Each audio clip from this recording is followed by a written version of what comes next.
Hello friends, நீங்கள் எல்லோரும் ரொம்ப நல்லா இருக்கீங்கன்னு நம்புகிறேன். அம்மாவுக்கு சர்ப்ரைஸ் கொடுத்துட்டு வீட்டுக்கு வந்ததுக்கப்புறம் எனக்கு பெரிய சர்ப்ரைஸ் கிடச்சிச்சிங்க. நம்ம ட்வின் பேபிஸ் பற்றி தான் சொல்கிறேன். ஆல்ரெடி நம்ம வீட்டில் ட்வின்ஸ் இருக்காங்க. இவங்க சேட்டையே தாங்க முடியல. இன்னும் இவங்க 2 பேரும் வயிற்றுலேருந்து வந்து என்ன பண்ண போகிறாங்கன்னு தெரியல. இந்த நேரம் அவங்க வந்து வளர்ந்துட்டாங்க. இப்போ தான் நான் வீடியோவே போடுறேன். வருணோட 4th பர்த்டே இது. அப்போ போடலான்னு வீடியோ எடுத்தது, எதுவுமே போடவே இல்லை. வருண் ஆசைக்காக இப்போ போட்டாச்சு. ட்வின் பாப்பான்றதுனால ப்ரெக்னென்சி ஜர்னி வந்து ரொம்ப கஷ்டமாக தான் இருந்துச்சு.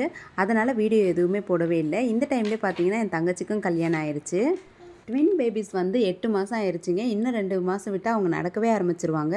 இப்போ தான் எனக்கு கொஞ்சம் டைம் கிடச்சிச்சு வீடியோ போடலான்னு சொல்லிட்டு ஸ்டார்ட் பண்ணிட்டேன் மறுபடியும். ட்வின் பாப்பான்றதுனால நிறைய பேர் வந்து எவ்வளோ வெயிட்டில் பிறந்தாங்க, ப்ரீட்டமா அந்த மாதிரிலாம் கேட்டிருந்தாங்க.